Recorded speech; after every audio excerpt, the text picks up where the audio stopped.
ಮಧ್ಯಾಹ್ನ ಅಧ್ಯಕ್ಷರೇ, ಮಧ್ಯಾಹ್ನ 2 ಗಂಟೆ ಅಷ್ಟೊತ್ತಿಗೆ ಗಂಗಾವತಿ ವಿಧಾನಸಭಾ ಕ್ಷೇತ್ರಕ್ಕೆ ನಾನು ನನ್ನ ಶ್ರೀಮತಿ ಇಬ್ಬರು ಕೂಡ ಮನೆಯಿಂದ ನಾವು ಆಚೆಗೆ ಬರೋ ಟೈಮ್ನಲ್ಲಿ ಕಾಂಪೌಂಡಿಗೆ ಬ್ಯಾನರ್ ಹಾಕಿದ್ದನ್ನು ನಾನು ನೋಡಿದೆ.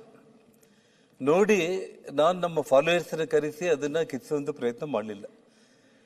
ನಗರದ ಬ್ರೂಸ್ಪೇಟ್ ಪೊಲೀಸ್ ಸ್ಟೇಷನ್ಗೆ ಫೋನ್ ಮಾಡಿ ಸರ್ಕಲ್ ಇನ್ಸ್ಪೆಕ್ಟರ್ಗೆ ದಯಮಾಡಿ ಈ ರೀತಿ ಮನೆ ಹತ್ರ ಬ್ಯಾನರ್ಗಳು ಹಾಕಿದ್ದಾರೆ, ತಾವು ಬಂದು ಅದನ್ನು ತೆರವುಗೊಳಿಸಿ ಅಂತಂದರೆ ಪೊಲೀಸರೇ ಅಲ್ಲಿಗೆ ಬಂದು ಅಲ್ಲಿ ಆ ಬ್ಯಾನರ್ನ ತೆರವುಗೊಳಿಸಿ ಅಲ್ಲಿಂದ ಮತ್ತೆ ಮುಂದೆ ಏನಾದರೂ ಪ್ರಾಬ್ಲಮ್ ಆಗ್ಬೋದು ಅಂತ ಹೇಳ್ಬಿಟ್ಟು 2-3 ಪೊಲೀಸರನ್ನು ಕೂಡ ಅಲ್ಲಿ ಡಿಪ್ಯೂಟ್ ಮಾಡಿದ್ರಲ್ಲಿ.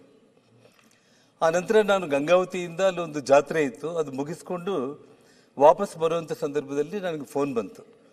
ಮನೆ ಮುಂದೆ ಒಂದು 40-50 ಮಂದಿ ಬಂದು ಚೇರ್ಸ್ ಹಾಕ್ಕೊಂಡು ಅಲ್ಲೇ ಕೂತ್ಕೊಂಡ್ಬಿಟ್ಟು ಪ್ರೈವೇಟ್ ಗನ್ಮೆನ್ಗಳು ಒಂದು 4-5 ಮಂದಿ ಕೂತ್ಕೊಂಡ್ಬಿಟ್ಟು MLA ಫಾಲೋವರ್ಸು ಬ್ಯಾನರ್ಗಳನ್ನ ಮತ್ತೆ ಹಾಕಿಸ್ತಾ ಇದ್ದಾರೆ ಅಲ್ಲಿ ಅಂತೇಳಿ ಫೋನ್ ಬಂತು ಅಧ್ಯಕ್ಷರೇ. ಆ ಸಮಯದಲ್ಲಿ ಮತ್ತೆ ನಾನು ಬ್ರೂಸ್ಪೇಟ್ ಪೊಲೀಸ್ ಸ್ಟೇಷನ್ಗೆ ನಾನು ಮತ್ತೆ ಫೋನ್ ಮಾಡಿದೆ. ನೀವು ಮಧ್ಯಾಹ್ನ ತೆರವುಗೊಳಿಸಿದಿರಿ, ಮತ್ತೆ ಬಂದು ಒಂದು 40-50 ಮಂದಿ ಗುಂಪು ಬಂದು ಮನೆ ಮುಂದೆನೇ ಚೇರ್ಸ್ ಹಾಕೊಂಡು ಕೂತ್ಕೊಂಡು ಅಲ್ಲಿ ಬ್ಯಾನರ್ಸ್ ಹಾಕ್ತಾ ಇದ್ದಾರೆ, ಸ್ವಲ್ಪ ಕ್ರಮ ಕೈಗೊಳ್ಳಿ ಅಂತೇಳಿ ನಾನು ಮತ್ತೆ ಪೊಲೀಸರಿಗೆ ಫೋನ್ ಮಾಡಿದೆ. ಯಾಕೆಂದರೆ ಮೊಬೈಲು, ಫೋನು, ರೆಕಾರ್ಡು ಪೊಲೀಸರಿಗೆ ನಾನು ಫೋನ್ ಮಾಡಿದ್ದು ಎಲ್ಲವೂ ಕೂಡ ರೆಕಾರ್ಡ್ ಇರುತ್ತೆ, ಅದ್ರ ಬಗ್ಗೆ ಏನು ಸಂಶಯ ಇಲ್ಲ. ಪೊಲೀಸರು ಭಾಳ ಈಸಿಯಾಗಿ ತಗೊಂಡ್ರು. ಮೋಸ್ಟ್ಲಿ ಅವ್ರೇಂದ್ರೆ ಒಂದು 40-50 ಮಂದಿ ಇದ್ದಾರೆ, ಹೋಗಿ ನಾವು ಬ್ಯಾನರ್ಸ್ನ ತೆಗಿಸಿ ಅಲ್ಲಿರೋರನ್ನ ಮತ್ತೆ ವಾಪಸ್ ಕಳಿಸ್ಬೋದು ಅಂತೇಳಿ ಅಂದ್ಕೊಂಡಿದ್ದಾರೆ. ಅಲ್ಲಿ ಸ್ವಲ್ಪ ಇಂಟೆಲಿಜೆನ್ಸ್ ಫೇಲ್ಯೂರು ಆಗಿರಬೇಕು. ಪೊಲೀಸರು ಈ ಮಟ್ಟಕ್ಕೆ ಅವರು ಏನು ಬಂದಿದ್ದಾರೋ ಪ್ರೀ ಪ್ಲ್ಯಾನ್ಡ್ ಆಗಿ ಮಧ್ಯಾಹ್ನ 2 ಗಂಟೆಗೆ ಬ್ಯಾನರ್ ತೆಗೆದಿದ್ದ ಕಾರಣ ಸಾಯಂಕಾಲ 6 ಗಂಟೆಗೆ ಮತ್ತೆ ಅವ್ರ ಮನೆಗೆ ಹೋಗಿ ಬ್ಯಾನರ್ಸ್ ಹಾಕೋಣ, ಅವ್ರು ಮತ್ತೆ ಏನಾದರೂ ವಿರೋಧ ಮಾಡಿದರೆ ಅವ್ರನ್ನ ಹೇಗಾದರೂ ಮಾಡಿ ಅಟ್ಯಾಕ್ ಮಾಡಬೇಕು ಅನ್ನೋವಂಥ ಲೆಕ್ಕದಲ್ಲಿ ನಮ್ಮ ಮನೆ ಎದುರುಗಡೆ 2 ಹೊಸ ಬಿಲ್ಡಿಂಗ್ಗಳು ಕನ್ಸ್ಟ್ರಕ್ಷನ್ ಆಗ್ತಾ ಇದೆ. ಅದ್ರ ಮೇಲೆ ಸುಮಾರು ಕಲ್ಲುಗಳನ್ನು ಎಲ್ಲದನ್ನ ಪ್ರೀ ಪ್ಲ್ಯಾನ್ಡ್ ಆಗಿ ಎಲ್ಲ ಮಾಡ್ಕೊಂಡಿದ್ರು, ನಮ್ಗೆ ಗೊತ್ತಾಗ್ಲಿಲ್ಲ ಅದು. ಆ ಫೋನ್ ಬಂದ ತಕ್ಷಣ ನಾನು ಪೊಲೀಸರಿಗೂ ಫೋನ್ ಮಾಡಿದೆ, ತಕ್ಷಣ ಶ್ರೀರಾಮುಲು ಅವ್ರಿಗೂ ನಾನು ಫೋನ್ ಮಾಡಿದೆ. ಶ್ರೀರಾಮುಲು ಮನೆ ಮುಂದೆ ಬಂದೆಲ್ಲ ಕುಂತಿದ್ದಾರೆ, ಮನೆಯಲ್ಲಿ ನಾನು ವೈಫ್ ಕೂಡ ಯಾರೂ ಇಲ್ಲ, ಮನೆಯಲ್ಲಿ ಮಗ ಒಬ್ಬನೇ ಇದ್ದಾನೆ, ದಯಮಾಡಿ ನೀನು ಸ್ವಲ್ಪ ಅಲ್ಲಿಗೆ ಹೋಗ್ಬಿಟ್ಟು ಏನಾಗ್ತಾ ಇದೆ ನೋಡು, ಪೊಲೀಸರು ಕೂಡ ನಾನು ಹೇಳಿದ್ದೀನಿ ಅಂತ ನಾನು ಹೇಳಿದೆ. ಅಲ್ಲಿಗೆ ಅಷ್ಟೊತ್ತಿಗೆ ಶ್ರೀರಾಮುಲು ಕೂಡ ಜನರಲ್ ಆಗಿ ಯಾವಾಗ ಅವ್ರ ಗುಂಪು ಬಂದಿದ್ರು ಸಹಜವಾಗಿ ಶ್ರೀರಾಮುಲು ಅವ್ರ ಜೊತೆಯಲ್ಲೂ ಕೂಡ ಒಂದು 50-100 ಮಂದಿ ಅಲ್ಲಿಗೆ ಬಂದು ಶ್ರೀರಾಮುಲು ಅವ್ರ ಹತ್ರ ಮಾತಾಡುವಂಥ ಸಂದರ್ಭದಲ್ಲಿ ಸಿಕ್ಕಾಪಟ್ಟೆ ಕುಡಿದಿದ್ರು. ಅವ್ರ ಫಾಲೋವರ್ಸ್ ಹೆಸರನ್ನು ಕೂಡ ಹೇಳಲಿಕ್ಕೆ ನನಗೆ ಇಷ್ಟ ಇಲ್ಲ, ಯಾಕಂದರೆ ಚಿಲ್ಲರೆ ರೌಡಿಗಳು, ಅವ್ರ ಹೆಸರು ಹೇಳೋ ಅವಶ್ಯಕತೆ ಇಲ್ಲ. ಶ್ರೀರಾಮುಲು ಅವರು ಅವ್ರನ್ನ ರಿಕ್ವೆಸ್ಟ್ ಮಾಡಿದ್ದಾರೆ ಏನಂತ ಹೇಳಿ, ದಯಮಾಡಿ ಇಲ್ಲಿಂದ ನೀವು ಖಾಲಿ ಮಾಡ್ಕೊಂಡು ಹೋಗ್ರಿ, ಮನೆ ಮುಂದೆ ಬಂದು ಈ ರೀತಿ ಬ್ಯಾನರ್ಗಳಾಕಿ ಗಲಾಟೆ ಮಾಡೋದು ಸೂಕ್ತ ಅಲ್ಲ, ಅದೇ ನಿಮ್ಮ ಮನೆಗಳಿಗೆ ಬಂದರೆ ಚೆನ್ನಾಗಿರಲ್ಲ, ಫಸ್ಟ್ ಇಲ್ಲಿಂದ ಹೋಗ್ರಿ ಅಂದರೆ ಅಲ್ಲಿ ಪೊಲೀಸ್ ಇನ್ಸ್ಪೆಕ್ಟರ್ಸ್ ಕೂಡ ಅಲ್ಲೇ ಇದ್ದಾರೆ, ಪೊಲೀಸ್ ಇನ್ಸ್ಪೆಕ್ಟರ್ಸ್ ಇದ್ದಾರೆ. ಆ ಸಮಯಕ್ಕೆ ನಾನು ಅಲ್ಲಿಂದ ಕರೆಕ್ಟಾಗಿ ನಾನು ನನ್ನ ವೈಫ್ ಇಬ್ಬರು ಕೂಡ ಕಾರಲ್ಲಿ ಬಂದು ಅಲ್ಲಿ ಇಳಿದಿದ್ದೀವಿ. ಅಷ್ಟೊತ್ತಿಗೆ ಸಿಕ್ಕಾಪಟ್ಟೆ ಕ್ರೌಡ್ ಅಂದರೆ ಒಂದು 200-300 ಮಂದಿ ಕ್ರೌಡ್ ಸೇರ್ಕೊಂಡಿದ್ದಾರೆ, ತಳ್ಳಾಟ ಕೂಗಾಟ ಅಂತ ಗಲಾಟೆ ಮಾಡ್ತಾ ಇದ್ರು. ಶ್ರೀರಾಮುಲು ಹೇಳಿದಾಗ ಇಮಿಡಿಯೇಟ್ ಆಗಿ ಅಲ್ಲಿ ಅವನೊಬ್ಬನು ಮಾತಾಡ್ತಾನೆ, ಇವನೇನು ದೊಡ್ಡ ಬ್ಯಾಡ್ ಲೀಡರ್ನೇನಲ್ಲೇ ಫಸ್ಟ್ ಇವನ್ನ ಹಾಕರು ಅನ್ನೋದನ್ನ ಆ ವಿಡಿಯೋ ಕೂಡ ನಾವು ಮೀಡಿಯಾಗೆ ರಿಲೀಸ್ ಮಾಡಿದ್ದೀವಿ. ಶ್ರೀರಾಮುಲು ಹೋಗಿ ರಿಕ್ವೆಸ್ಟ್ ಮಾಡ್ತಾ ಇದ್ದಾನೆ, ಶ್ರೀರಾಮುಲು ಕೈಯಲ್ಲಿ ಗನ್ ಇಲ್ಲ, ಶ್ರೀರಾಮುಲು ಗನ್ಮ್ಯಾನ್ಗಳನ್ನ ಕರ್ಕೊಂಡೋಗಿಲ್ಲ, ಹೋಗಿ ಅವನಿಗೆ ಹೇಳ್ತಾ ಇದ್ದಾನೆ ಇಲ್ಲಿಂದ ನೀನು ಎದ್ದೋಗು ಅಂತ ಇದ್ರು ಕೂಡ ನೀನೇ ಅವನು ಹೇಳೋದಕ್ಕೆ ಅಂತೇಳಿ ಇಮಿಡಿಯೇಟ್ ಆಗಿ ಶ್ರೀರಾಮುಲು ಅವನೇನು ದೊಡ್ಡ ಲೀಡರ್ ಏನೋ ಅವ್ನು ಹಾಕರು ಅಂತೇಳಿ ಆ ವಿಡಿಯೋ ಕೂಡ ನಾನು ಮೀಡಿಯಾದಲ್ಲಿ ರಿಲೀಸ್ ಮಾಡಿದ್ದೀನಿ ಅಧ್ಯಕ್ಷರೇ. ತಕ್ಷಣ ಅಲ್ಲಿ ಶ್ರೀರಾಮುಲು ಹೋಗಿ ನಾ ಮಾತಾಡ್ತಾ ಇದ್ದಾನೆ, ಇಮಿಡಿಯೇಟ್ ಆಗಿ ರೇಸ್ ಆಗಿಬಿಟ್ಟು ಗನ್ಗಳನ್ನ ಗಾಳಿಯಲ್ಲಿ ದೀಪಾವಳಿ ಯಾವ ರೀತಿ ಇರುತ್ತೇನೋ ಆ ರೀತಿ ಪಟ್ಟ ಹಾರಿಸುವಂಥದ್ದು. ನಾನು ಅಲ್ಲಿ ಏನು ಒಂದು 10 ಅಡಿದಲ್ಲಿ ಇದ್ದೇನೆ, ಯಾವಾಗ ಕಾರ್ ಸ್ಟಾಪ್ ಆಯಿತು ಜನಾರ್ದನ್ ರೆಡ್ಡಿ ಬಂದ ಅಂತೇಳಿ ಕೂಗಿದ್ರೆ ನಾನು ನಮ್ಮ ಫಾಲೋಯರ್ಸ್ ಅಥವಾ ಶ್ರೀರಾಮುಲಿಗೆ ಬೇಕಾಗಿದ್ದವರು ನಾನು ಬಂದೆ ಅಂತೇಳಿ ಶ್ರೀರಾಮುಲಿಗೆ ಏನಾದರೂ ಹೇಳಲಿಕ್ಕೆ ಕೇಳಿದ್ರೇನು ಅಂತ ಅಂದ್ಕೊಂಡೆ. ಇಮ್ಮಿಡಿಯೇಟ್ ಆಗಿ ಫೈರಿಂಗ್ ನಮ್ಮ ಮೇಲೆ, ಆಫೀಸ್ ಮೇಲೆ, ಅದು ಕಂಪ್ಲೀಟ್ ಮನೆ ಡೈರೆಕ್ಷನಲ್ಲಿ ನನ್ನ ಮೇಲೆ ಫೈರ್ ಮಾಡ್ತಾನೆ ಇದ್ದಾರೆ. ಸುಮಾರು ನಾನು 3 ಬುಲೆಟ್ಗಳನ್ನ ನಾನು ಮೀಡಿಯಾಗೆ ನಾನು ತೋರಿಸಿದೆ. ಬಾಂಬ್ ಸ್ಕ್ವಾಡು ಮತ್ತು ಈ ಫೋರೆನ್ಸಿಕ್ ಅವರೆಲ್ಲ ನಮ್ಮ ಮನೆಗೆಲ್ಲ ಬಂದು ನಮ್ಮ ಮನೆ ಕಾಂಪೌಂಡ್ ಒಳಗಡೆಯಿಂದ ಆಫೀಸು ಗ್ಲಾಸ್ಗಳು ಮುರೆ ಬಿಡ್ದಿದ್ದು, ಮನೆ ಮೇಲೆ ಬಿದ್ದ ಪೆಟ್ರೋಲ್ ಬಾಂಬ್ಸು, ಪೆಟ್ರೋಲ್ ಬಾಟಿಲ್ಸು, ಬೀರ್ ಬಾಟಿಲ್ಸು ಅವೆಲ್ಲ ಕೂಡ ಅವರು ಕಲೆಕ್ಟ್ ಮಾಡ್ಕೊಂಡು ಹೋಗಿದ್ದಾರೆ ಅಧ್ಯಕ್ಷರೇ. ಇದು 7-7:15 ಆಯಿತು ಈ ಘಟನೆ, 7 to 7:30 ಆಯಿತು. ಆ ಸಮಯಕ್ಕೆ ಯಾವಾಗ ಅಲ್ಲಿ ಫೈರಿಂಗ್ ಎಲ್ಲ ಆಗಿ ಗಲಾಟೆ ಆಗಿ ನಾನು ಮೀಡಿಯಾದಲ್ಲಿ ಮಾತಾಡೋದ್ರೊಳಗಡೆ SP ಮತ್ತು IG ಇಬ್ಬರು ಸ್ಥಳಕ್ಕೆ ಬಂದರು. ವಾಸ್ತವ ಹೇಳ್ಬೇಕಂದ್ರೆ SP IG ಬಂದಿಲ್ಲ ಅಂತಂದ್ರೆ ಅಲ್ಲಿ ಏನು ಅನಾಹುತ ಆಗ್ತಾ ಇತ್ತು, ಎಷ್ಟು ಮಂದಿ ಪ್ರಾಣಗಳು ಕಳ್ಕೋಬೇಕಾಗಿತ್ತು ಗೊತ್ತಿಲ್ಲ. ಬಟ್ ಭಗವಂತ ದೊಡ್ಡವನಂತಂದ್ರೆ SP IG ಇಬ್ಬರು ತಕ್ಷಣ ನಮ್ಮ ಮನೆ ಕಾಂಪೌಂಡ್ ಒಳಗಡೆ, ಯಾಕಂದ್ರೆ ನನ್ನ ಅಲ್ಲಿರುವಂಥ 5-6 ಮಂದಿ ಪೊಲೀಸರೇ ಪಾಪ ಆ ಫೈರಿಂಗ್ ಆಗೋ ಟೈಮ್ನಲ್ಲಿ ಕಂಪ್ಲೀಟ್ ನಾನು ಹೀಗೆ ಇಟ್ಕೊಂಡ್ಬಿಟ್ಟು ನಮ್ಮ ಫಾಲೋವರ್ಸ್ ಸಮೇತ ನನ್ನ ಮನೆ ಒಳಗಡೆ ಪೂರ್ತಿ ತಗೊಂಡೋಗ್ಬಿಟ್ರು. ಅಷ್ಟೊತ್ತಿಗೆ SP IG ಇಬ್ಬರು ಕೂಡ, ಅದು ಎಲ್ಲ ವಿಡಿಯೋಗಳಿದೆ, ಪ್ರತಿ ಒಂದು ವಿಡಿಯೋ ಇದೆ ಅಧ್ಯಕ್ಷರೇ ನಿಮಗೆ. ಇಲ್ಲಿ ಯಾವುದು ಕೂಡ ನಾನೇನು ಮಾತಾಡ್ತಾ ಇದ್ದೀನಿ ಕ್ಷಣಕ್ಕೂ ಕೂಡ ವಿಡಿಯೋ ರೆಕಾರ್ಡಿಂಗ್ಗಳೆಲ್ಲ ಕೂಡ ಆಗಿರುವಂಥದ್ದು. SP IG ಅಲ್ಲಿಗೆ ಬಂದ್ಬಿಟ್ಟು ಅಷ್ಟೊತ್ತಿಗೆ ಏನಾಯ್ತು, ನಮ್ಮ ಕಡೆಯಿಂದ ಕೂಡ 4-5 ಸಾವಿರ ಜನ ಸಿಟಿಯಲ್ಲಿ ಟಿವಿಗಳಲ್ಲಿ ನೋಡ್ಬಿಟ್ಟು ಸಿಕ್ಕಾಪಟ್ಟೆ ಜನ ಬಂದರು. SP IG ನನ್ನ ಹತ್ರ ಶ್ರೀರಾಮುಲು ನಾನು ಇಬ್ಬರು ನಿಂತ್ಕೊಂಡಿದ್ದೀವಿ, ನಮ್ಮನ್ನ ರಿಕ್ವೆಸ್ಟ್ ಮಾಡಿದರು. ಅವರೆಲ್ಲ ಬಂದು ಕುಡ್ದೇನೋ ಫೈರಿಂಗ್ ಆಗಿದೆ, ಏನಾಗಿದೆ, ದಯಮಾಡಿ ನೀವೇನು ಶಾಂತಿ ಭಂಗ ಮಾಡ್ಕೊಳ್ಳೋದು ಬೇಡ, ನಿಮಗೇನು ದೇವ್ರ ದಯದಿಂದ ಏನೂ ಆಗಲಿಲ್ಲ ರೆಡ್ಡಿ ಅವರೇ, ನೀವು ಮನೆಯಲ್ಲಿ ಎತ್ಕೊಂಡ್ಬಿಟ್ಟು ದಯಮಾಡಿ ನಾವೇನಿದೆ ನಾವು ಪೊಲೀಸರು ನೋಡ್ಕೊಂತೀವಿ ಅಂತೇಳಿ IG SP ಇಬ್ಬರು ಹೇಳ್ತಾ ಇದ್ದಾರೆ. ಇಲ್ಲಿ ಅನ್ಯಾಯ ಆಗಿದ್ದೇನು ಅಂತಂದರೆ ಅಧ್ಯಕ್ಷರೇ, ಅಂದರೆ ಮುಖ್ಯಮಂತ್ರಿಗಳಿಗೆ ಅವರು ಬ್ಯುಸಿ ಇರ್ತಾರೆ, ರಿಪೋರ್ಟ್ಸ್ ಏನು ಬಂದಿರುತ್ತೋ ಗೊತ್ತಿಲ್ಲ, ಅದೇನೋ SP ಅವರು ಸ್ವಲ್ಪ ಬೈತಾ, ಅದೇನೇ ಇರಲಿ, ಬಟ್ ಇಬ್ಬರು ಅಧಿಕಾರಿಗಳು ಬಂದಿದ್ರು.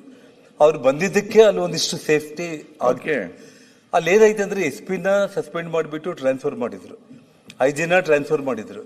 ಆದರೆ ಅಧ್ಯಕ್ಷರೇ MLA ನ SP ಸರ್ಕಲ್ ಅಂತ ಅಲ್ಲಿ ಬರುತ್ತೆ. ಅಂದರೆ ಹಿಂದೆ ಅದನ್ನ ವಾಲ್ಮೀಕಿ ವೃತ್ತ ಅಂತ 25 ವರ್ಷಗಳ ಹಿಂದೆ ನಾವು ಮಾಡಿರುವಂಥದ್ದು. ಅಲ್ಲಿಂದ ಇವಾಗ ನಮ್ಮ ಪ್ರತಿಪಕ್ಷ ನಾಯಕರು ಹೇಳಿದಾಗೆ ನಮ್ಮ ಮನೆಗೆ 1 ಕಿಲೋಮೀಟರ್ ಆಗುತ್ತೆ. MLA ಅಲ್ಲಿಗೆ ಬಂದಿದ್ದಾನೆ.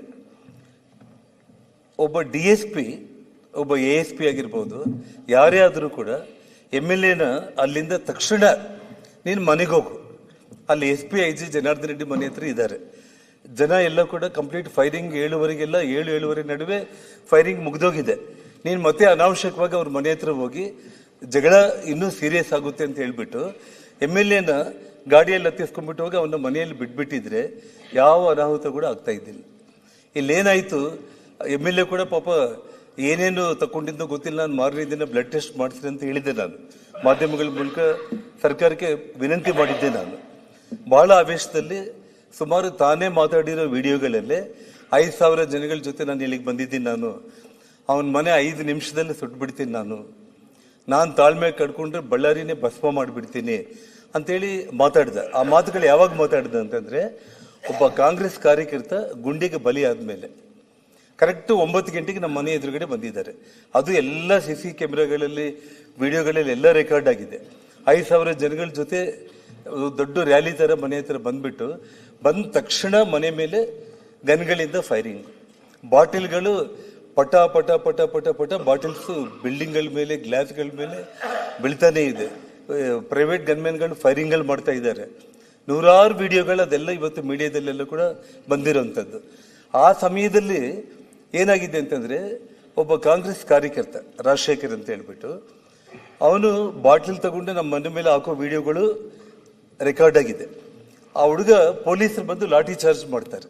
ಆ ಲಾಠಿ ಚಾರ್ಜ್ ಮಾಡೋ ಸಮಯದಲ್ಲಿ ಅವನು ಆ ಲಾಠಿ ಏಟಿಗೆ ತಡ್ಕೊಳ್ಳಾರ್ದೇನೆ ಅವ್ನು ಹಿಂದೆ ತಿರುಗಿ ಹಿಂಗೆ ಓಡ್ತಾ ಇರ್ತಾನೆ. ಅವ್ನು ಕರೆಕ್ಟ್ ಬೆನ್ನ ಹಿಂದೆನೆ ಆ ಪ್ರೈವೇಟ್ ಗನ್ಮ್ಯಾನು, ಯಾಕಂದ್ರೆ ಮಿಸ್ಫೈರ್ ಅನ್ನೋದು ಡಿಫ್ರೆಂಟ್. ಮಿಸ್ಫೈರ್ ಅನ್ನೋದಾಗ್ಲಿ ಅಥವಾ ನನ್ನ ಪ್ರಾಣ ರಕ್ಷಣೆಗೆ ಯಾರಾದ್ರೂ ನನ್ನ ಮೇಲೆ ಹೀಗೆ ಎದುರುಗಡೆ ಬಂದ್ರೆ ನಾನು ಫೈರಿಂಗ್ ಮಾಡೋದು ಡಿಫ್ರೆಂಟ್. ಆದ್ರೆ ಒಬ್ಬ 26 ವರ್ಷ ಯುವಕ ಅವನು ವಾಪಸ್ ಹಿಂಗೆ ಓಡೋಗ್ತಾ ಇದ್ರೆ ಅವನ ಬೆನ್ನ ಹಿಂದೆನೆ ಪಾಯಿಂಟ್ ಬ್ಲ್ಯಾಂಕ್ ಅಲ್ಲಿ ಅವನು ಫೈರ್ ಮಾಡಿ ಅಲ್ಲೇ ಸ್ಪಾಟ್ ಅಲ್ಲೇ ಡೆತ್ ಆಗಿದ್ದಾನೆ. MLA ಅಲ್ಲೇ ನಿಂತಿದ್ದಾನೆ, ಪೊಲೀಸರು ಅಲ್ಲೇ ಇದ್ದಾರೆ, ಸಿಟಿ DSP ಅಲ್ಲೇ ಇದ್ದಾರೆ, ಸಿಟಿ ASP ಅಲ್ಲೇ ಇದ್ದಾರೆ, ಇನ್ಸ್ಪೆಕ್ಟರ್ಸ್ ಇದ್ದಾರೆ.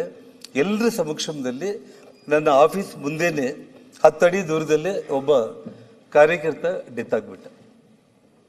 ಡೆತ್ ಆದ ತಕ್ಷಣ ಮೀಡಿಯಾದವ್ರು ಕೇಳ್ತಾ ಇದ್ರು, ಅವರೇ ಸಾಯಿಸ್ಬಿಟ್ಟಿದ್ದಾರೆ, ಅವ್ರನ್ನ ಅರೆಸ್ಟ್ ಮಾಡೋವರೆಗೂ ನಾನು ಇಲ್ಲಿಂದ ಎದ್ದು ಹೋಗೋದೇ ಇಲ್ಲ, ನಾನು ಇಲ್ಲೇ ಕೊಡ್ತೀನಿ ಅಂತೇಳಿ ಸುಮಾರು ಸ್ಟ್ರೈಕ್ ಮಾಡಿ ಸಿಕ್ಕಾಪಟ್ಟಿ ಮೀಡಿಯಾದಲ್ಲಿ ಆ ಲ್ಯಾಂಗ್ವೇಜ್ ಏನೆಲ್ಲ ಮಾತಾಡಬೇಕು ಮಾತಾಡಿದ್ದಾನೆ.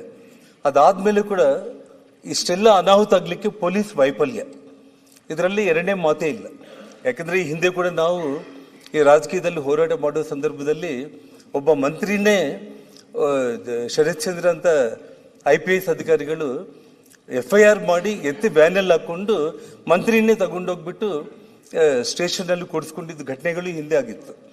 ಇಲ್ಲಿ MLAನ ಆ ಸರ್ಕಿಲಲ್ಲೇ ತಗೊಂಡ್ಬಿಟ್ಟು ಅವ್ರ ಮನೆಗೆ ಹೋಗಿ ಬಿಟ್ಟು ನಮ್ಮನ್ನ ಮನೆ ಒಳಗಡೆ ಇಟ್ಟು ಆ ಜನಗಳನ್ನ ಡಿಸ್ಪರ್ಸ್ ಮಾಡಿದ್ರೆ ಒಬ್ಬ ಅಮಾಯಕ ಸತ್ತೋಗ್ತಾ ಇದ್ದಿಲ್ಲ. ಅದು ಆ ಕಾಂಗ್ರೆಸ್ ಕಾರ್ಯಕರ್ತನೇ ಆಗಿದ್ದ ಕಾರಣ ಮಾರನೇ ದಿನಕ್ಕೆ ಓವರ್ ಆಲ್ ಆಗಿ ಇಶ್ಯೂ ಏನಾಯಿತು, ಜಿಲ್ಲಾ ಉಸ್ತುವಾರಿ ಮಂತ್ರಿಗಳು ಜಮೀರ್ ಅವರೇ ಹೇಳಿದರು ಅವರ ಪ್ರೈವೇಟ್ ಗನ್ಮ್ಯಾನ್ಗಳಿಂದಾನೇ ಆ ಕಾರ್ಯಕರ್ತ ಡೆತ್ ಆದ ಅಂತ ಹೇಳ್ಬಿಟ್ಟು. DSP ಸುಮೋಟೋ ಕೇಸ್ ಅಂತ ಫೈಲ್ ಮಾಡ್ಕೊಂಡಿದ್ರು. 1000 ಮಂದಿ ಜನಗಳ ಜೊತೆ MLA ಜನಾರ್ದನ್ ರೆಡ್ಡಿ ಅವ್ರ ಮನೆ ಮೇಲೆ ದಾಳಿ ಮಾಡಿದ್ದಾರೆ ಅಂತೇಳಿ ಸುಮೋಟೋ ಕೇಸು ರಿಜಿಸ್ಟರ್ ಆಗಿದೆ. ನಾನು ಹೇಳ್ತಾ ಇರೋದೇನಂದ್ರೆ ಈ ವಿಷಯದಲ್ಲಿ DK ಶಿವಕುಮಾರ್ ಅವರು ಮುಖ್ಯಮಂತ್ರಿಗಳು ತುಂಬಾ ಗಂಭೀರವಾಗಿ ಇದನ್ನ ಟಿವಿಗಳೆಲ್ಲ ಬಂತು, ಅವ್ರನ್ನ ಬೈದಿದ್ದಾರೆ, ರೆಡ್ಡಿ ಅವ್ರ ಮನೆ ಹತ್ರ ಹೋಗಿ ಬ್ಯಾನರ್ ಕಟ್ಟೋ ಅವಶ್ಯಕತೆ ಏನಿತ್ತು ಅಂತ ಹೇಳಿ. ಅದೆಷ್ಟುವರೆಗೆ ಏನನ್ನೋದಕ್ಕಿಂತನೂ ಅವರು ಬಹಳ ಗಂಭೀರವಾಗಿ ಎಲ್ಲಿ ಕೂಡ ಏನು ಹೇಳಿಕೆಗಳು ಕೊಟ್ಟಿಲ್ಲ. ತಕ್ಷಣ SP ನ ಸಸ್ಪೆಂಡ್ ಮಾಡಿದ್ರು, ಟ್ರಾನ್ಸ್ಫರ್ ಮಾಡಿದ್ರು, IG ನ ಮಾಡಿದ್ರು, ಆಕ್ಷನ್ ತಗೊಳ್ಳೋದು ಶುರು ಆಯಿತು. ಆದರೆ ಈ ರಾಜ್ಯದ ಉಪಮುಖ್ಯಮಂತ್ರಿ ಅಲ್ಲಿಗೆ ಬಂದ್ಬಿಟ್ಟು ಬಳ್ಳಾರಿಗೆ ಬಂದ್ಬಿಟ್ಟು ಅವ್ರ ಬಾಯಿಗೆ ಬಂದಂಗೆ we stand with our MLA. Okay, ನಿಮ್ಮ ಪಕ್ಷದ MLA ನೀವು ನಿಂತ್ಕೋಬೇಕು. ಯಾವುದಕ್ಕೆ ನಿಂತ್ಕೋಬೇಕು? ಎಂಥ ಘಟನೆಗಳಿಗೆ ನೀವು ನಿಂತ್ಕೋಬೇಕು? ಇವತ್ತು ನಾವು ಬಳ್ಳಾರಿಯಲ್ಲಿ 30 ವರ್ಷ ನಾನು ರಾಜಕೀಯ ಮಾಡಿದ್ದೀನಿ. ಎಂಥವ್ರ ವಿರುದ್ಧ ನಾವು ಹೋರಾಟ ಮಾಡಿದ್ದೀವಿ. ಯಾವತ್ತೂ ಕೂಡ ಪೊಲಿಟಿಕಲ್ ಫೈಟಿಂಗ್ಸನ್ನು ರ್ಯಾಲಿಗಳ ಮೂಲಕ, ಸ್ಟ್ರೈಕ್ಗಳ ಮೂಲಕ ಮಾಡ್ಕೊಂಡಿದ್ದೆ ವಿನಃ ಒಬ್ಬರ ಮನೆಗೆ ಇನ್ನೊಬ್ಬರು ಹೋಗಿ ದಾಳಿ ಮಾಡಿದ ಘಟನೆಗಳು ಬಳ್ಳಾರಿ ಇತಿಹಾಸದಲ್ಲೂ ಕೂಡ ಯಾವತ್ತೂ ಕೂಡ ಹಿಸ್ಟ್ರಿನಲ್ಲಿ ನಡೆದಿಲ್ಲ. ಇವತ್ತು ಒಬ್ಬ ಉಪಮುಖ್ಯಮಂತ್ರಿ ಬಂದ್ಬಿಟ್ಟು we stand with our MLA ಅಂತಂದ್ರು.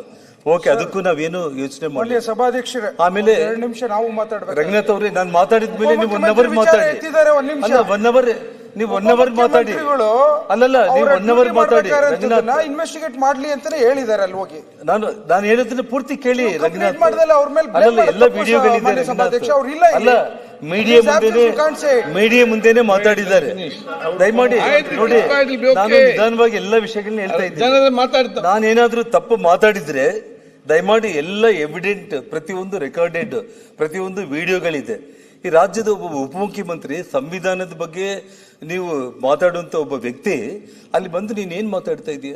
ನಾನು ರಾಜ್ಯದ ಮುಖ್ಯಮಂತ್ರಿಗಳಿಗೆ ಆ ಗಲಾಟೆ ಆದ ತಕ್ಷಣ ಮುಖ್ಯಮಂತ್ರಿಗಳೇ 1 ಅವರಲ್ಲೇ ನಾನು ನಿಮಗೊಂದು ಲೆಟರ್ ಬರೆದೆ, ಕೇಂದ್ರ ಗೃಹ ಮಂತ್ರಿಗಳಿಗೂ ಲೆಟರ್ ಬರೆದೆ, ಗವರ್ನರ್ಗೂ ಲೆಟರ್ ಬರೆದೆ, ಸೆಕ್ಯೂರಿಟಿ ಪ್ರೊವೈಡ್ ಮಾಡಿ, ಇನ್ನ ಹೆಚ್ಚಿನ ಸೆಕ್ಯೂರಿಟಿ ಅಂತ ಹೇಳಿ. ನಾನೇನು ಮಾಡಿಲ್ಲ. ಮಾಧ್ಯಮದವರು ರಾಜ್ಯದ ಮುಖ್ಯಮಂತ್ರಿಗಳನ್ನ ಸೆಕ್ಯೂರಿಟಿ ಕೇಳಿದ್ದಾರೆ. ಇದಕ್ಕೆ ನೀವೇನ್ ಹೇಳ್ತೀರಿ ಅಂದ್ರೆ, ಹೋಗಿ ಇರಾನ್ನಿಂದ ತರಿಸ್ಕೊ ಅಂತ ಹೇಳ್ರಿ, ಅಮೆರಿಕದಿಂದ ತರಿಸ್ಕೊ ಅಂತ ಹೇಳ್ರಿ, ಇಲ್ಲ 100 ಮಂದಿ ಭಾರತೀಯ ಜನತಾ ಪಕ್ಷದ ಕಾರ್ಯಕರ್ತನ ಮಡ್ಕೋ ಅಂತ ಹೇಳ್ರಿ ಅಂತೇಳಿ ಅವ್ರು ಮಾತಾಡ್ತಾ ಇರಂತಂದ್ರೆ, ಈ ರಾಜ್ಯದ ಉಪಮುಖ್ಯಮಂತ್ರಿಗಳಾಗಿ ನಿಮ್ಮ ಆ ಹುದ್ದೆಗೆ ನೀವು ಯಾವುದೇ ಕಾರಣಕ್ಕೂ ಕೂಡ ಗೌರವನೂ ನೀವು ಕೊಟ್ಟಿಲ್ಲ. ಆ ಹುದ್ದೆಯಲ್ಲಿ ಕುತ್ಕೊಳ್ಳೋದಕ್ಕೆ ನೀವು ಯೋಗ್ಯರೋ ಅಲ್ಲೋ ಅನ್ನೋದನ್ನ ನಿಮ್ಮ ಪಕ್ಷ ತೀರ್ಮಾನ ಮಾಡಲಿ, ಅದು ನಮ್ಗೆ ಸಂಬಂಧ ಇಲ್ಲ. ಆದ್ರೆ ಇಡೀ ರಾಜ್ಯದ ಜನರು ಅದನ್ನ ನೋಡಿದ್ದಾರೆ. ಅಧ್ಯಕ್ಷರೇ, ಇದನ್ನ ಮುಂದೆ ಬರೆದು ಇದು ಬೆಂಗಳೂರಲ್ಲಿ ಮಾತಾಡಿದ್ರು. ನೆಕ್ಸ್ಟ್ ಡೇ ಬಳ್ಳಾರಿಗೆ ಬಂದು ಆ ಕಾರ್ಯಕರ್ತರ ಮನೆಗೆ ಹೋದ್ರು, 25 ಲಕ್ಷ ಕ್ಯಾಶ್ ಕೊಟ್ಟರು ಅವರಿಗೆ, ಸಂತೋಷ. ಅಲ್ಲಿಂದ ಬಂದು ಇಮಿಡಿಯೇಟ್ ಆಗಿ ಒಂದು ಪ್ರೆಸ್ ಕಾನ್ಫರೆನ್ಸ್ ಮಾಡಿದ್ರು. ಆ ಪ್ರೆಸ್ ಕಾನ್ಫರೆನ್ಸ್ ಅಲ್ಲಿ ಏನ್ರಿ, ಜನಾರ್ದನ್ ರೆಡ್ಡಿ ಅವರಿಗೆ ಗುಂಡು ಇಲ್ಲಿ ಬಿದ್ದಿದ್ದೇನಾ,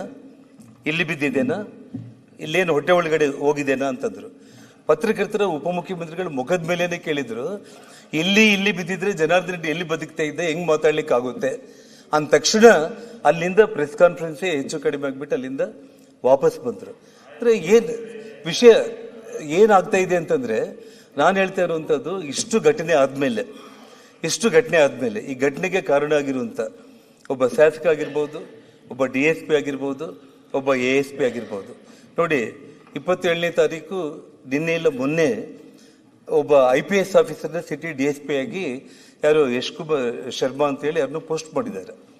ನನಗೆ ಚೀಫ್ ಮಿನಿಸ್ಟರ್ ಮೇಲೆ ಒಂದು ಎಷ್ಟು ಖುಷಿ ಆಯ್ತು ಅಂತಂದ್ರೆ, ಹೋರಾಟ ನೀವು CBIಗೆ ಕೊಡ್ತೀರಾ ಇಲ್ಲ, ಸಿಟ್ಟಿಂಗ್ ಹೈಕೋರ್ಟ್ ಜಡ್ಜ್ ಮೂಲಕ ಎಂಕ್ವೈರಿ ಮಾಡ್ತೀರಾ ಇಲ್ಲ ಅನ್ನೋದು, ಅದು ನೀವು ಏನ್ ಮಾಡ್ತೀರಾ ಅನ್ನೋದು ನೋಡೋಣ. ಇದು ಆಗ್ಲಿಲ್ಲ ಅಂದ್ರೆ ಕೂಡ ನಾನೇನು ಕಾನೂನು ಹೋರಾಟ ಇದೆ, ಕೋರ್ಟ್ಗಳಿದಾವೆ, ಅಪ್ ಟು ಸುಪ್ರೀಂ ಕೋರ್ಟ್ ವರೆಗೂ ಕೂಡ ಹೋರಾಟ ಮಾಡ್ತೀನಿ. ಸಾಕಷ್ಟು ಎವಿಡೆನ್ಸ್ಗಳಿದೆ. ಇದನ್ನ ನಾನೇನು ಇಲ್ಲಿಗೆ ಬಿಡೋ ಪರಿಸ್ಥಿತಿ ಇರಲ್ಲ.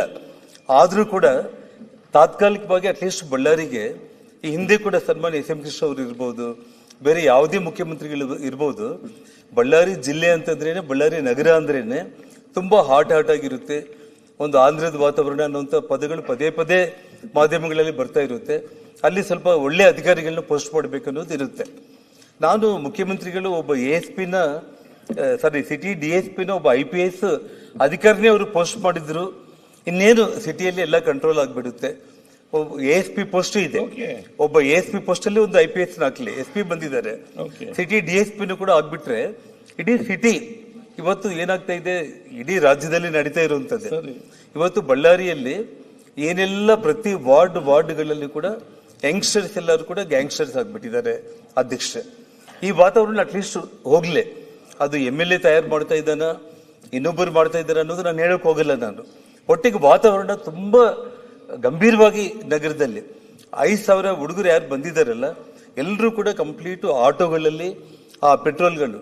ಇನ್ನ ನಾನು ಕೆಲವೊಂದು ವಿಡಿಯೋಗಳು ಬಿಡುಗಡೆ ಮಾಡಿಲ್ಲ ಅಧ್ಯಕ್ಷರೇ, ಒಂದೊಂದು ಸ್ಟೆಪ್ ಮುಂದಕ್ಕೆ ಹೋಗೋಣ ಅಂತ ಹೇಳ್ಬಿಟ್ಟು ಬ್ರಾಂದಿ ಶಾಪ್ಗಳು ಮುಂದೆ ನಿಂತ್ಕೊಂಡು 300 ಮಂದಿ 400 ಮಂದಿ ಹುಡುಗರು ಲಿಕ್ಕರ್ ಹಂಗೆ ಕುಡಿದು ಅದರಲ್ಲಿ ಪೆಟ್ರೋಲ್ ಕ್ಯಾನ್ಗಳಲ್ಲಿ ತುಂಬಿಸ್ಕೊಂಡ್ಬಿಟ್ಟು ಆಟೋಗಳಲ್ಲಿ ಹಾಕೊಂಡು ಬಂದ್ರೆ ಪೊಲೀಸರು ಆಟೋಗಳೆಲ್ಲದನ್ನು ಕೂಡ ಸೀಸ್ ಮಾಡುವಂಥದ್ದು, ನೂಕುವಂಥದ್ದು, ಪೊಲೀಸರ ತಪ್ಪಿಸಿ ಬಾಟಲ್ ತಗೊಂಡು ಬಂದು ನಮ್ಮ ಮನೆ ಮೇಲೆ ಆಗ್ತಾ ಇರುವಂಥದ್ದು ಇವೆಲ್ಲ ನೋಡ್ತಾ ಇದ್ದೀವಿ. ನಾನೇನಂತಂದ್ರೆ ಇಲ್ಲಿ ಇದಕ್ಕೆಲ್ಲದಕ್ಕೂ ಕಾರಣ ಇಲ್ಲೀಗಲ್ ಆಗಿ ಈಜಿ ಮನಿ ಏನು ಅರ್ನ್ ಮಾಡ್ತಾ ಇದ್ದಾರೆ, ಗಾಂಜಾಗಳು, ಡ್ರಗ್ಸ್, ಮಟ್ಕ, ಕ್ಲಬ್ಗಳು, ಈ ಮೂಲಕ ಏನು ಅವ್ರಿಗೆ ಹಣ ಸಿಗ್ತಾ ಇದೆ. ಆ ಕಾರಣಕ್ಕೆ ಅದು ಮುಂದೆವರಿಬೇಕು ಅಂತಂದ್ರೆ ಜನಾರ್ದನ್ ರೆಡ್ಡಿ ಅವ್ರ ಕುಟುಂಬನ ಇಲ್ಲಿ ನಾವು ಅಂತ್ಯ ಮಾಡಬೇಕು ಅನ್ನುವಂಥ ಒಂದು ಕಾರಣ ಇಲ್ಲಿ ಎದ್ದು ಕಾಣಿರುವಂಥ ಒಂದು ವಿಷಯ. ದಯಮಾಡಿ ಮುಖ್ಯಮಂತ್ರಿಗಳನ್ನ ನಿಮ್ಮ ಕೈ ಜೋಡಿಸಿ ನಮಸ್ಕಾರ ಮಾಡಿ ನಾನು ಕೇಳ್ಕೊಳ್ತಾ ಇದ್ದೀನಿ. ರಾಜಕೀಯವಾಗಿ ನಾನೇನು ಮಾಡಿದ್ದೀನಿ, ನೀವು ನಮ್ಮ ಮೇಲೆ ಏನು ಹೋರಾಟ ಮಾಡಿದ್ದೀರಿ, ಅದ್ರ ಬಗ್ಗೆ ನನಗೇನು ನೋವಿಲ್ಲ. ಇದು ಹಣೆ ಬರಹ. ನಾವು ಜೈಲಿಗೆ ಹೋಗ್ಬೇಕಾಗಿತ್ತು, ಗಣಿ ಇನ್ನೊಂದು ನೀವು ಇದೆಲ್ಲ ಕೂಡ ನಮ್ಮ ಪ್ರಾಪ್ತ ಏನಿರುತ್ತೆ ಅದಾಗುತ್ತೆ. ಆದರೆ ನಾನು ನಿಮ್ಮಲ್ಲಿ ರಿಕ್ವೆಸ್ಟ್ ಮಾಡ್ತಾ ಇರುವಂಥದ್ದು, ನಿಜವಾಗ್ಲೂ ಕೂಡ ಈ ರಾಜ್ಯದ ಉಪಮುಖ್ಯಮಂತ್ರಿಯಾಗಿ ಅವ್ರು ಏನು ನಡ್ಕೊಂಡಿದ್ದಾರೆ, ಅವರ ಮುಖ್ಯಮಂತ್ರಿ ಸ್ಥಾನಕ್ಕೆ ಹೋಗೋದಕ್ಕೆ ಆ ಭಗವಂತ ಅವಕಾಶ ಮಾಡಿ ಕೊಡಬಾರ್ದು ಅನ್ನೋದು ಒಂದು. ನೀವು ದಯಮಾಡಿ ಈ ರಾಜ್ಯದ ಮುಖ್ಯಮಂತ್ರಿಗಳಾಗಿ ಇನ್ನ 2.5 ವರ್ಷ ಇರಬೇಕು, ಕಾನೂನನ್ನ ಕಾಪಾಡಿ, ವಿಶೇಷವಾಗಿ ಬಳ್ಳಾರಿಯಲ್ಲಿ ಈ ಕ್ರಿಮಿನಲ್ ಆಕ್ಟಿವಿಟೀಸ್ ಏನು ನಡೀತಾ ಇದೆ ಇದೆಲ್ಲದಕ್ಕೂ ಕಡಿವಾಣ ಹಾಕೋದಕ್ಕೆ ಒಳ್ಳೆ ಅಧಿಕಾರಿಗಳನ್ನ ತಾವು ನೇಮಕ ಮಾಡಿ ಆರಾಮಾಗಿ ಇಡೀ ಕರ್ನಾಟಕ ರಾಜ್ಯ ಇರುತ್ತೆ. ಇಲ್ಲ ಅಂತಂದ್ರೆ ಬಳ್ಳಾರಿಯಿಂದಾನೇ ಇನ್ನ ಮುಂದೆ ಏನೇನು ಘಟನೆಗಳಾಗುತ್ತೆ. ಯಾಕಂದ್ರೆ ಈ ಕ್ರಿಮಿನಲ್ ಐಡಿಯಾ ಇರುವಂತ ಒಬ್ಬ ನಾಯಕರುಗಳು ಯಾರೇ ಆಗಿದ್ರು, ಅಧ್ಯಕ್ಷ ಕ್ಲೋಸ್ ಮಾಡ್ತಾ ಇದ್ದೀನಿ, ಯಾರೇ ಒಬ್ಬ ಶಾಸಕ ಆಗಿರ್ಬೋದು, ಯಾರೇ ಇರ್ಬೋದು, ಈ ತರದ್ದು ಒಂದು ಮೆಂಟಾಲಿಟಿ, ಈ ತರದ್ದು ಒಂದು ಆಕ್ಟಿವಿಟೀಸ್, ಒಂದು ಕ್ರಿಮಿನಲ್ಸ್ ನ ತಯಾರು ಮಾಡ್ಕೊಂಡ್ಬಿಟ್ಟು ಸಾವಿರಾರು ಮಂದಿನ ಹಾಕೊಂಡ್ಬಿಟ್ಟು ಯಾರ ಮನೆ ಮೇಲೆ ಆದ್ರೂ ಕೂಡ ನಾನು ಹೋಗಿ ದಾಳಿ ಮಾಡ್ಬೋದು ಅಂತಂದ್ರೆ ನಾನೇನಷ್ಟು ಸಣ್ಣವನ್ ನಾನೇನಲ್ಲ.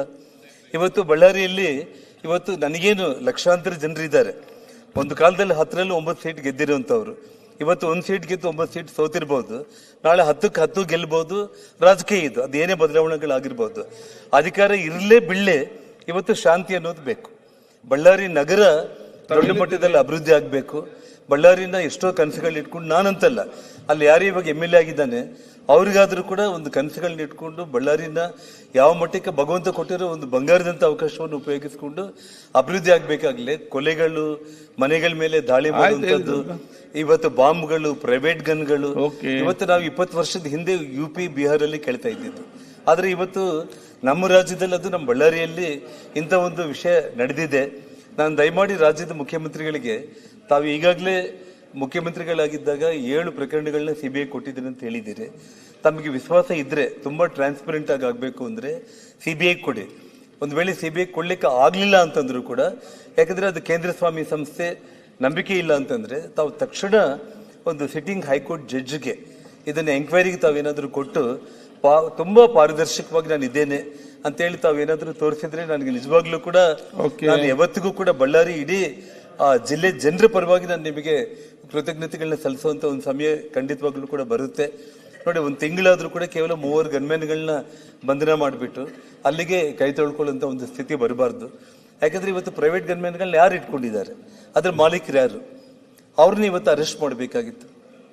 ಇವತ್ತು ನಿಮ್ಮ ಪಕ್ಷವನ್ನ ಅಧಿಕಾರಕ್ಕೆ ತಗೊಂಡು ಬಂದಿರುವಂತ ಒಬ್ಬ ಕಾಂಗ್ರೆಸ್ ಕಾರ್ಯಕರ್ತನ ಕೊಲೆ ಆದರೂ ಕೂಡ ಆ ಕೊಲೆಗೂ ಕೂಡ ನ್ಯಾಯ ಸಿಗದೇ ಇರುವಂಥ ಒಂದು ಸ್ಥಿತಿ ನಿರ್ಮಾಣ ಮಾಡೋದು ಬೇಡ. ಮುಂದೆ ಬಳ್ಳಾರಿಯಲ್ಲಿ ಇಂಥ ಘಟನೆಗಳು ಆಗದೇ ಇರುವಂಥ ರೀತಿಯಲ್ಲಿ ಇಮಿಡಿಯೇಟ್ ಕಾನೂನು ಕ್ರಮಗಳನ್ನ ತಾವೇನು ಕೈಗೊಳ್ಳೋದಕ್ಕೆ ಸಾಧ್ಯತೆ ಇದೆಯೋ ದಯಮಾಡಿ ತಗೋಬೇಕು ಅಂತ ಹೇಳಿ ನಾನು ನಿಮ್ಮಲ್ಲಿ ಮನವಿ ಮಾಡ್ತಾ ಇದ್ದೇನೆ. ತಾವು ಕ್ರಮ ಕೈಗೊಂಡಿಲ್ಲ ಅಂದ್ರೆ ನನಗೆ ಕಾನೂನು ಹೋರಾಟ ಇದೆ. ಆದ್ರೆ ತಾವು ಈ ರಾಜ್ಯದ ಮುಖ್ಯಮಂತ್ರಿಯಾಗಿ ನಾನು ನಿಷ್ಪಕ್ಷಪಾತವಾಗಿ ನೀವು ಎಲ್ಲ ಡಿಪಾರ್ಟ್ಮೆಂಟ್ ನ ಕರೆಸ್ಕೊಳ್ಳಿ, ಮುಖ್ಯಮಂತ್ರಿಗಳೇ ಎಲ್ಲ ಕೇಳಿ, ತಾವು ಪಾಯಿಂಟ್ ಟು ಪಾಯಿಂಟ್ ನೋಡಿ, ನಿಮ್ಮ ಮನಸ್ಸಾಕ್ಷಿಗೆ ಯಾರು ತಪ್ಪು ಮಾಡಿದ್ದಾರೆ ಅಂತಂದ್ರೆ ಅವ್ರನ್ನ ಕ್ರಮ ನಾನು ಕೈಗೊಳ್ಳಲೇಬೇಕು ಅನ್ನೋಂಥ ಒಂದು ಯೋಚನೆ ತಾವು ಮಾಡಿದ್ರೆ ಅಷ್ಟೇ ಸಾಕು.